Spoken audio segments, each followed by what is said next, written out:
Capítulo 4. Cierta tarde, un mes después, Dorian Gray estaba recostado en un lujoso sillón en la pequeña biblioteca de la casa de Lord Henry en Mayfair.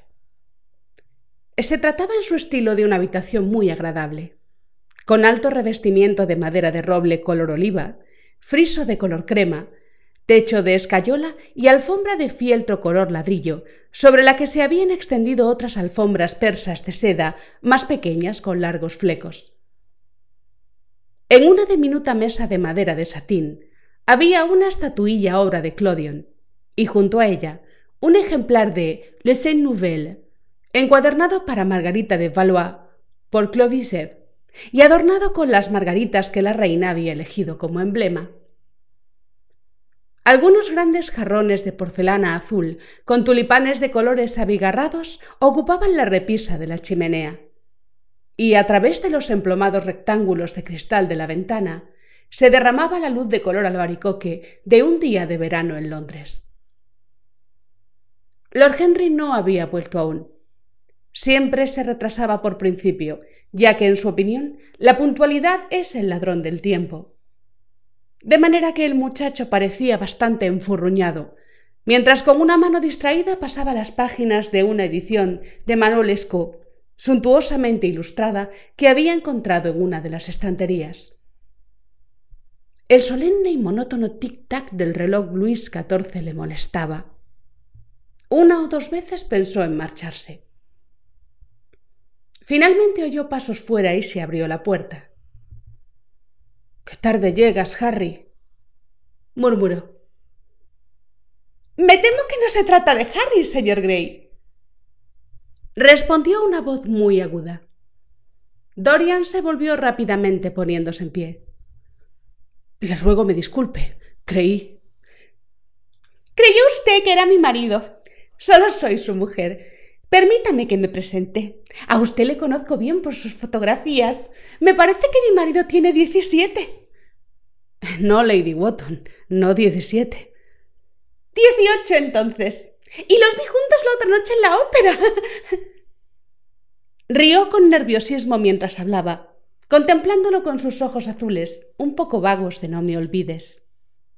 Era una mujer curiosa, cuyos vestidos siempre daban la impresión de haber sido diseñados en la cólera y utilizados en la tempestad. De ordinario estaba enamorada de alguien, y como su pasión nunca era correspondida, había conservado todas sus ilusiones. Trataba de conseguir una apariencia pintoresca, pero solo conseguía dar sensación de desaseo. Se llamaba Victoria y tenía la manía perseverante de ir a la iglesia. Se trataba de Lohengrin, si no recuerdo mal. Sí, era mi querido Lohengrin. La música de Wagner me gusta más que ninguna otra. Es tan ruidosa que se puede hablar todo el tiempo sin que otras personas oigan lo que se dice. Eso es una gran ventaja, ¿no le parece, señor Gray? La misma risa, nerviosa y entrecortada, se escapó de los delgados labios y sus dedos empezaron a jugar con un abrecartas de Carey. Dorian sonrió y negó con la cabeza. Me temo que no estoy de acuerdo, Lady Wotton. Nunca hablo cuando suena la música, al menos si se trata de buena música. Si la música es mala, es nuestro deber ahogarla con la conversación. ¡Ah! Esa es una de las ideas de Harry. ¿No es así, señor Gray? Siempre oigo las ideas de Harry de labios de sus amigos. Es así como me entero de que existen. Pero no debe usted pensar que no me gusta la buena música. La adoro, pero me da miedo. Me pone demasiado romántica. Sencillamente venero a los pianistas. 2 a la vez en algunas ocasiones, me dice Harry. No sé qué es lo que tienen. Quizá al ser extranjeros. Todos lo son, ¿no es cierto? Incluso los que han nacido en Inglaterra se convierten en extranjeros con el tiempo, ¿no le parece? ¡Qué habilidad la suya! Y para el arte, ¡qué excelente cumplido! La hace absolutamente cosmopolita, ¿verdad? ¿No ha estado usted nunca en alguna de mis fiestas, señor Gray? Tiene que venir. No puedo permitirme orquídeas, pero no reparo en gastos con extranjeros. Hacen que la casa parezca tan pintoresca. Pero aquí está Harry. Harry, vine buscándote para preguntarte algo, no recuerdo qué, y encontré al señor Gray. Hemos tenido una conversación muy agradable sobre música. Tenemos exactamente las mismas ideas. No, creo que nuestras ideas son completamente distintas, pero ha sido la simpatía personificada y me alegro mucho de haberlo conocido. Espléndido, amor mío, espléndido, dijo Lord Henry, alzando la doble media luna oscura de las cejas y contemplando a ambos con una sonrisa divertida. Siento llegar tarde, Dorian. Fui en busca de una pieza de brocado antiguo en Wardour Street y he tenido que regatear durante horas para conseguirla.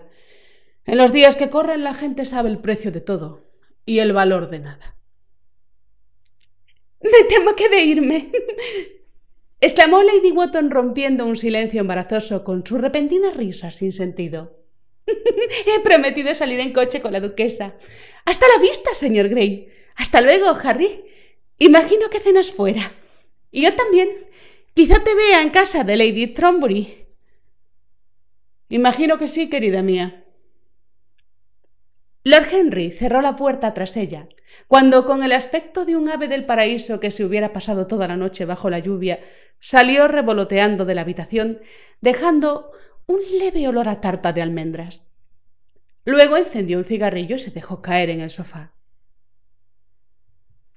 «Nunca te cases con una mujer con el pelo de color pajizo, Dorian», dijo después de lanzar unas cuantas bocanadas de humo. «¿Por qué, Harry?» «Porque son muy sentimentales». «Pero a mí me gusta la gente sentimental». «No te cases, Dorian. Los hombres se casan porque están cansados. Las mujeres porque sienten curiosidad. Unos y otras acaban decepcionados». «Creo que no es probable que me case, Harry. Estoy demasiado enamorado». «Ese es uno de tus aforismos. Lo estoy poniendo en práctica y hago todo lo que me recomiendas». «¿De quién te has enamorado?», preguntó Lord Henry después de una pausa. «De una actriz», dijo Dorian Gray ruborizándose. Lord Henry se encogió de hombros. «Es un debut bastante corriente». «No dirías eso si la vieras, Harry».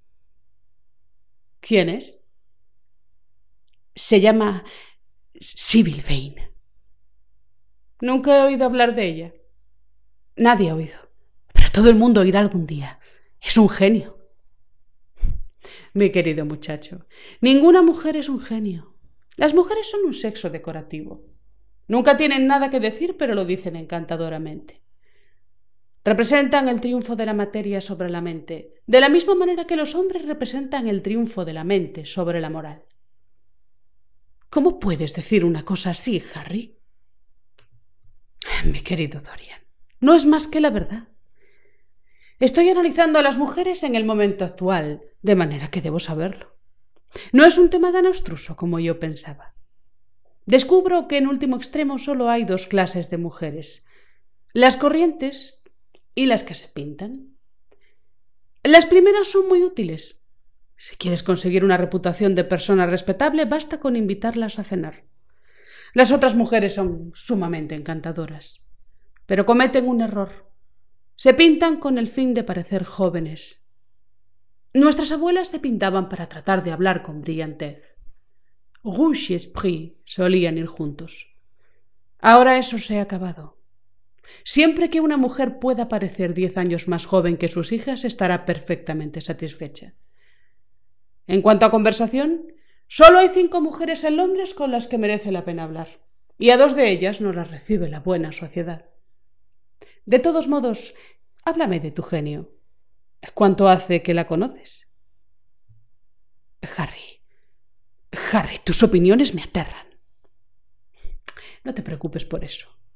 ¿Cuánto hace que la conoces? Unas 3 semanas. ¿Y cómo te tropezaste con ella? Te lo voy a contar, Harry, pero tienes que ser comprensivo. Después de todo, no me habría pasado si no te hubiera conocido. Hiciste que sintiera un tremendo deseo de saberlo todo acerca de la vida. Durante varios días, después de conocerte, algo especial me latía en las venas. Mientras estaba en el parque o me paseaba por Piccadilly, Miraba a todas las personas con las que me cruzaba, preguntándome con tremenda curiosidad cómo era su vida. Algunas personas me fascinaban, otras me llenaban de horror. Venenos exquisitos flotaban en el aire. Sentía pasión por las sensaciones. Bien, una tarde hacia las 7, decidí salir en busca de alguna aventura. Sentía que este Londres nuestro, tan gris y tan monstruoso, con sus miríadas de personas, sus sórdidos pecadores y sus espléndidos pecados, tal como tú dijiste una vez, me reservaba algo. Me imaginé 1000 cosas. La simple sensación de peligro me llenaba de gozo. Recordé lo que me habías dicho en aquella maravillosa velada cuando cenamos juntos por vez primera, sobre el hecho de que la búsqueda de la belleza es el verdadero secreto de la vida. No sé qué esperaba, pero salí a la calle y me dirigí hacia el este, perdiéndome muy pronto en un laberinto de calles mugrientas y plazas oscuras y sin hierba. A eso de las 8:30 pasé por delante de un absurdo teatrillo, con luces brillantes y carteles chillones. En la entrada había un judío horroroso, con el chaleco más exótico que he visto en mi vida y fumando un cigarro apestoso. El cabello le caía en bucles grasientos y en mitad de una sucia camisa resplandecía un enorme diamante. —¿Un palco, milord? —dijo al verme, y se quitó el sombrero con un aire fascinantemente servil. Había algo en él que me divirtió, Harry. Era tan monstruoso. Te vas a reír de mí, lo sé, pero entré y pagué nada menos que 1 guinea por un palco junto al escenario. Todavía hoy sigo sin saber por qué lo hice, pero si no lo hubiera hecho, mi querido Harry, me hubiera perdido la gran historia de amor de mi vida. Veo que te estás riendo. Qué mal me parece. No me río, Dorian. Al menos no me río de ti. Pero no debes decir la gran historia de amor de tu vida. Debes decir la primera. Siempre te querrán y tú siempre estarás enamorado del amor. Una grande pasión es el privilegio de quienes no tienen nada que hacer. Esa es la única utilidad de las clases ociosas del país. No tengas miedo. Te están reservadas aventuras exquisitas. Esto no es más que el principio. ¿Tan superficial me consideras? Exclamó Dorian muy dolido. No, te creo muy profundo. ¿Qué quieres decir? Mi querido muchacho, las personas que solo aman una vez en la vida son realmente las personas superficiales. A lo que ellos llaman su lealtad y su fidelidad, yo lo llamo sopor de rutina o falta de imaginación. La fidelidad es a la vida de las emociones lo que la coherencia a la vida del intelecto. Simplemente una confesión de fracaso. Fidelidad. Tengo que analizarla algún día. La pasión de la propiedad está en ella. Hay muchas cosas de las que nos desprenderíamos si no tuviéramos miedo de que otros las recogieran. Pero no te quiero interrumpir. Sigue con tu historia. Bueno, me encontré sentado en un palquito espantoso, con un telón de lo más vulgar delante de los ojos. Desde mi discreto escondite me dediqué a examinar la sala. Era un lugar perfectamente chabacano, todo el cupidos y cornucopias, como una tarta nupcial de 4ª categoría. El paraíso y la platea estaban bastante llenos, pero las 2 primeras filas de descoloridas butacas se hallaban completamente vacías y apenas había nadie en las mejores entradas del anfiteatro. Había mujeres vendiendo naranjas y refrescos y se consumían grandes cantidades de frutos secos. Debía ser como en los días gloriosos del drama británico. Precisamente, creo yo, y muy deprimente. Empezaba a preguntarme qué demonios estaba haciendo allí cuando me fijé en el programa. ¿Qué obra crees que representaban, Harry? Imagino que El joven idiota, o Mudo pero inocente. A nuestros padres les gustaba ese tipo de obras, según creo. Cuantos más años tengo, Dorian, más convencido estoy de que lo que era suficientemente bueno para nuestros padres no lo es para nosotros. En arte como en política, les grands-pères ont toujours tort. La obra era suficientemente buena para nosotros, Harry. Se trataba de Romeo y Julieta. He de reconocer que no me hizo mucha gracia la idea de ver representar a Shakespeare en un antro como aquel, pero sentí interés de todos modos. Decidí presenciar al menos el primer acto. Había una orquesta detestable, presidida por un hebreo joven, sentado ante un piano desafinado que casi me echó del teatro, pero finalmente se alzó el telón y comenzó la obra. Romeo era un caballero corpulento y con muchos años a sus espaldas, cejas pintadas con negro de corcho, ronca voz de tragedia y silueta de barril de cerveza. Mercucho era casi igual de siniestro. Lo interpretaba un cómico de la legua, que había añadido al texto chistes de su cosecha y mantenía relaciones sumamente amistosas con la platea. Los dos eran tan grotescos como el decorado, que parecía salido de una barraca de feria. Pero Julieta... Imagínate una muchachita de apenas 17 años, con un rostro como de flor, una cabecita griega con cabellos de color castaño oscuro recogidos en trenzas, ojos que eran pozos violeta de pasión, labios como pétalos de rosa. La criatura más encantadora que había visto nunca. Una vez me dijiste que el patetismo no te conmovía en absoluto, pero que la belleza, la simple belleza, podía llenarte los ojos de lágrimas. Te lo aseguro, Harry.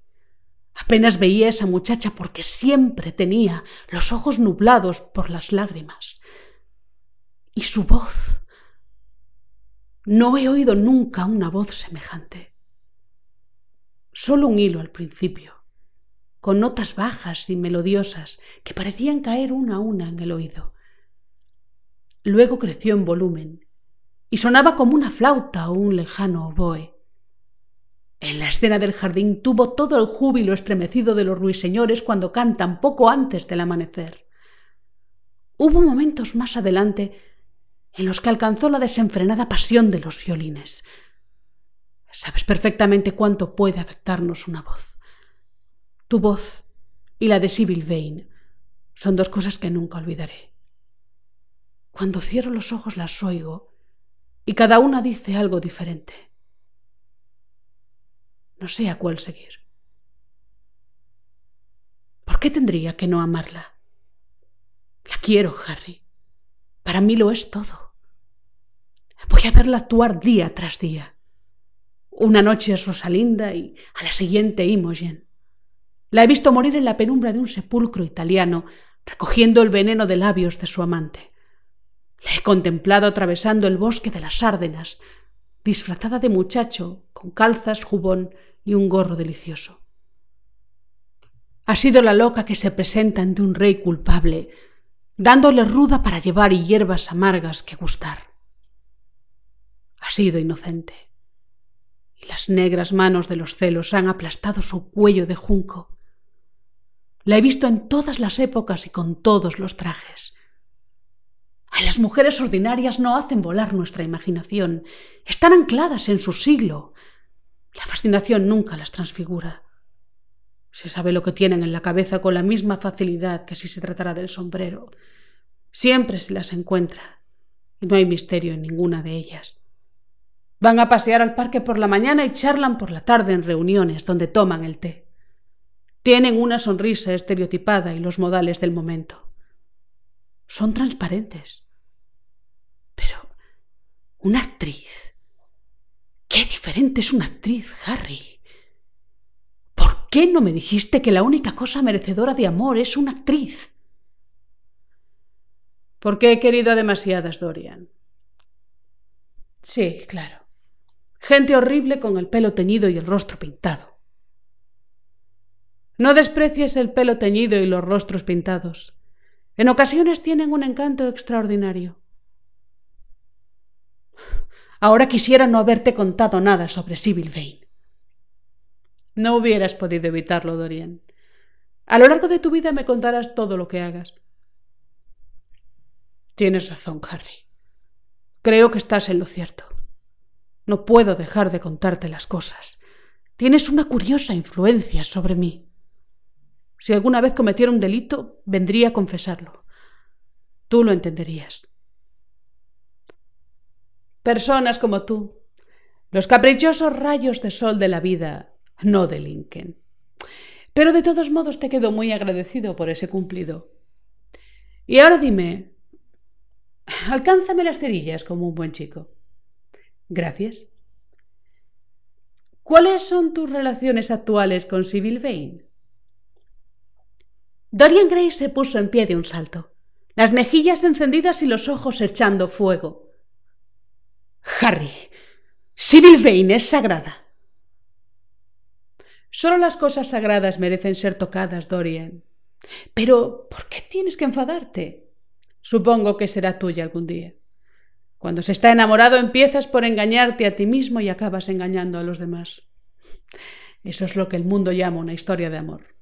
Al menos la conoces personalmente, imagino. Claro que la conozco. La primera noche que estuve en el teatro, el horrible judío viejo se presentó en el palco después de que terminara la representación y se ofreció a llevarme entre bastidores y presentármela. Consiguió enfurecerme, y le dije que Julieta llevaba muerta cientos de años y que su cuerpo yacía en Verona, en una tumba de mármol. Por la mirada de asombro que me lanzó, creo que tuvo la impresión de que había bebido demasiado champán o algo parecido. No me sorprende. Luego me preguntó si escribía para algún periódico. Le dije que nunca los leía. Pareció terriblemente decepcionado al oírlo y me confesó que todos los críticos teatrales le eran hostiles y que a todos se los podía comprar. No me extrañaría que tuviera razón en eso, pero por otra parte, a juzgar por el aspecto que tiene la mayoría, no deben de ser demasiado caros. Bien, pero él parece pensar que están por encima de sus posibilidades. Para entonces, sin embargo, ya estaban apagando las luces del teatro y tuve que irme. El judío quiso que probara unos cigarros de los que hizo grandes alabanzas, pero decliné su ofrecimiento. A la noche siguiente volví, por supuesto. Al verme hizo una profunda reverencia y me aseguró que yo era un munificente protector del arte. Es un ser insufrible, pero Shakespeare le apasiona. Ya me ha dicho visiblemente orgulloso que sus 5 bancarrotas se debieron enteramente al bardo, como insiste en llamarlo. Parece considerarlo un timbre de gloria. Lo es, mi querido Dorian, un verdadero timbre de gloria. La mayoría de la gente se arruina por invertir demasiado en la prosa de la vida. Arruinarse por la poesía es un honor. ¿Cuándo hablaste por vez primera con la señorita Sybil Vane? La tercera noche. Había interpretado a Rosalinda. Me fue imposible no ir a verla.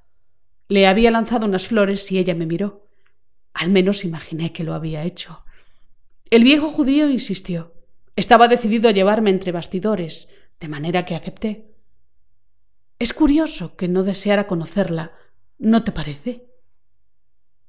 No, no me parece curioso. ¿Por qué, mi querido Harry? Te lo diré en alguna otra ocasión. Ahora quiero saber más sobre esa chica. Sybil, tan tímida y tan amable. Hay algo infantil en ella. Abrió mucho los ojos con el más sincero de los asombros cuando le dije lo que pensaba de su interpretación y pareció no tener conciencia de su talento. Creo que los dos estábamos bastante nerviosos. El judío viejo sonreía desde la puerta del polvoriento camerino, diciendo frases rebuscadas sobre los dos, mientras Sybil y yo nos mirábamos como niños. El viejo insistía en llamarme milord, y tuve que explicar a Sybil que no era nada parecido. Ella me dijo: «Más bien parece usted un príncipe. Le llamaré Príncipe Azul».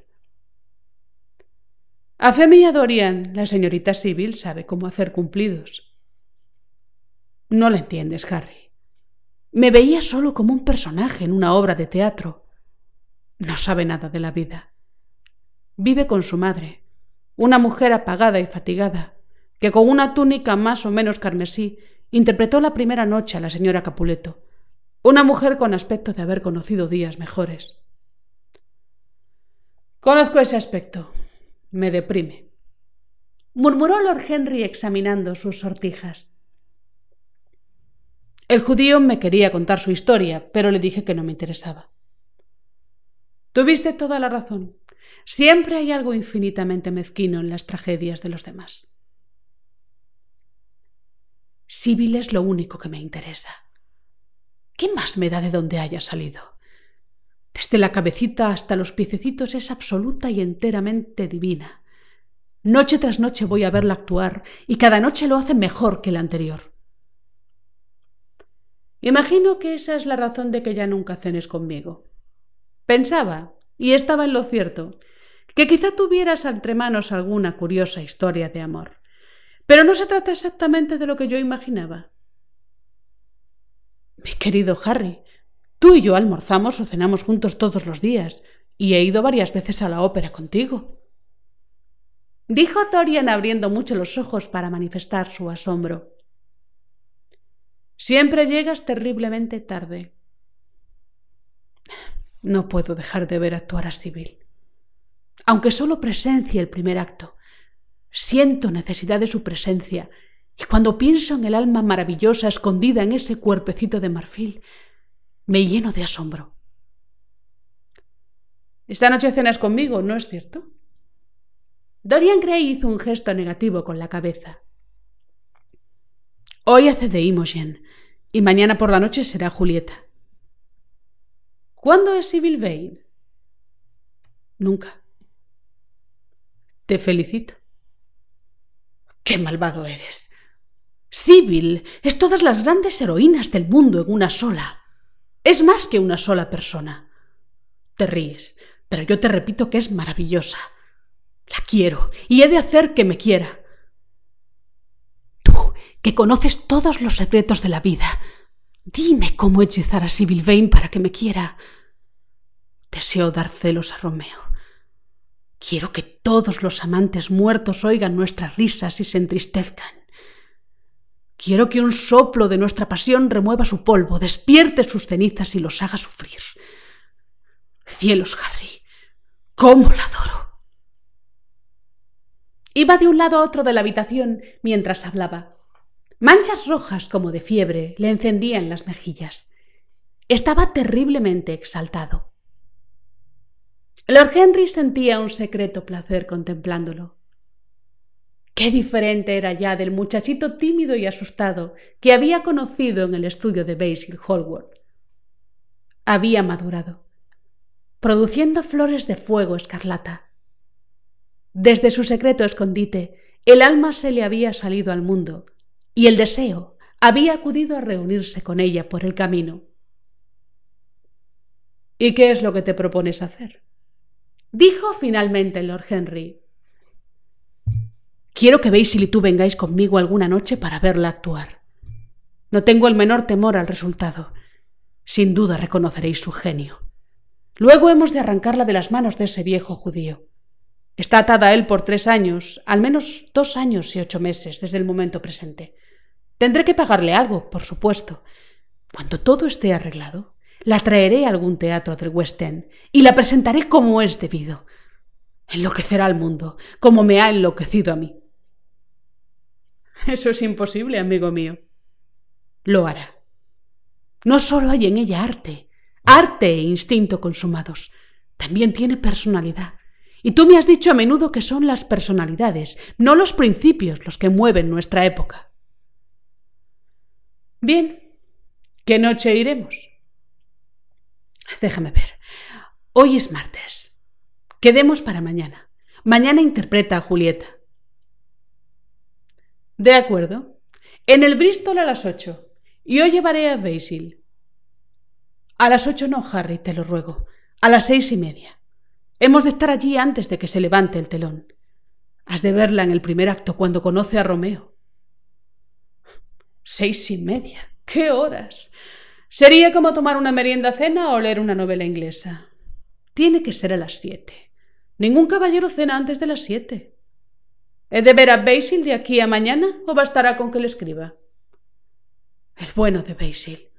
Hace una semana que no le pongo la vista encima. Me da muchísima vergüenza porque me ha enviado el cuadro con un magnífico marco, especialmente diseñado por él. Y aunque estoy un poco celoso del retrato por ser un mes más joven que yo, Debo admitir que me maravilla verlo. Quizás sea mejor que le escribas. No quiero estar a solas con él. Dice cosas que me fastidian. Se empeña en darme buenos consejos. Lord Henry sonrió. A la gente le encanta regalar lo que más necesita. Es lo que yo llamo el insondable abismo de la generosidad. No.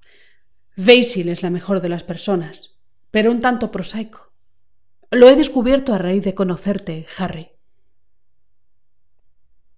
Basil, mi querido muchacho, pone en el trabajo todas sus mejores cualidades. La consecuencia es que para la vida solo le quedan los prejuicios, los principios y el sentido común.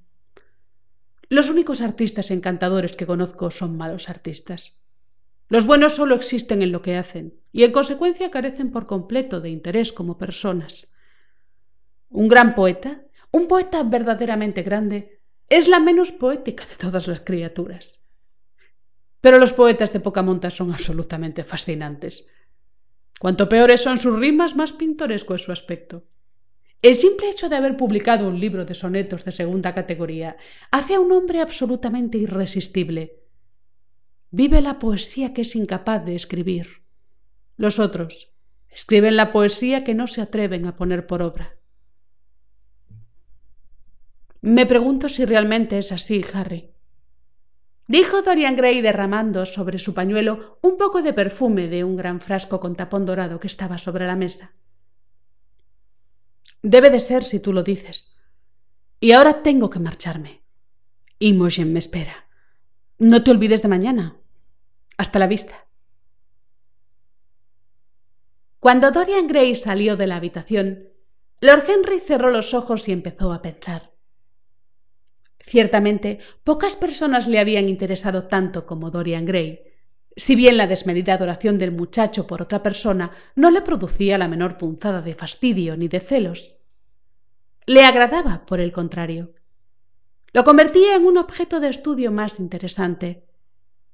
Siempre le habían cautivado los métodos de las ciencias naturales, pero no su materia habitual, que le parecía trivial y sin importancia.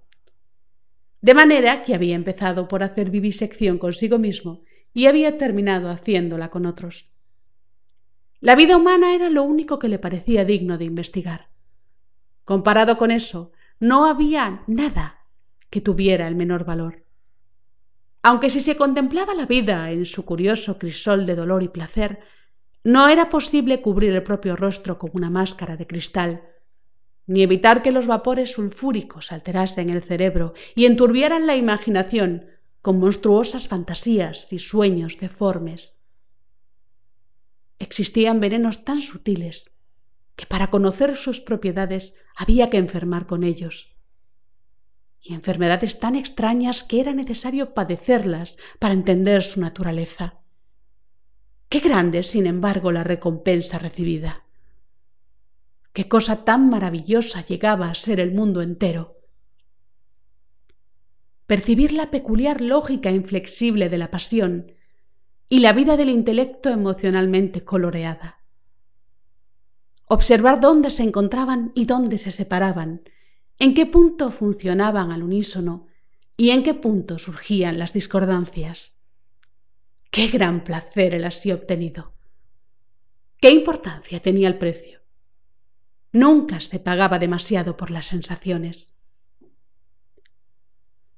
Sabía perfectamente, y la idea produjo un brillo de placer en sus ojos de ágata, que gracias a determinadas palabras suyas, palabras musicales dichas de manera musical, el alma de Dorian Gray se había vuelto hacia aquella blanca jovencita y se había inclinado en adoración ante ella. En gran medida aquel muchacho era una creación suya. Había acelerado su madurez, lo que no carecía de importancia. La gente ordinaria esperaba a que la vida les desvelase sus secretos, pero para unos pocos, para los elegidos, la vida revelaba sus misterios antes de apartar el velo. Esto era a veces consecuencia del arte, y sobre todo del arte de la literatura, que se ocupa de manera inmediata de las pasiones y de la inteligencia. pero de cuando en cuando una personalidad compleja ocupaba su sitio y asumía las funciones del arte, y era, de hecho, a su manera, una verdadera obra de arte, porque al igual que la poesía, la escultura o la pintura, la vida cuenta con refinadas obras maestras. Sí, el adolescente era precoz. Estaba recogiendo la cosecha todavía en primavera. Tenía dentro de sí el latido y la pasión de la juventud, pero empezaba a reflexionar sobre todo ello. Era delicioso contemplarlo. Con su hermoso rostro y su alma igualmente hermosa, era un motivo de asombro. Daba lo mismo cómo terminara todo o cómo estuviese destinado a terminar. Era como una de esas figuras llenas de encanto en una cabalgata o en una obra de teatro, cuyas alegrías nos parecen muy lejanas, pero cuyos pesares despiertan nuestro sentido de la belleza y cuyas heridas son como rosas rojas. Alma y cuerpo, cuerpo y alma, qué misteriosos eran. Había animalismo en el alma y el cuerpo tenía sus momentos de espiritualidad. Los sentidos podían refinarse y la inteligencia degradarse. ¿Quién podía decir dónde cesaba el impulso carnal o empezaba el psíquico? Qué superficiales eran las arbitrarias definiciones de los psicólogos ordinarios. Y sin embargo, qué difícil pronunciarse entre las afirmaciones de las distintas escuelas. ¿Era el alma un fantasma que habitaba en la casa del pecado? ¿O el cuerpo se funde realmente con el alma, como pensaba Giordano Bruno? La separación entre espíritu y materia era un misterio, y la unión del espíritu con la materia también lo era. Empezó a preguntarse si alguna vez se conseguiría hacer de la psicología una ciencia tan exacta que fuese capaz de revelarnos hasta el último manantial de la vida.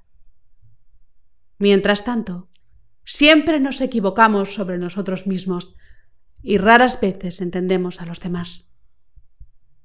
La experiencia carece de valor ético. Es sencillamente el nombre que dan los hombres a sus errores.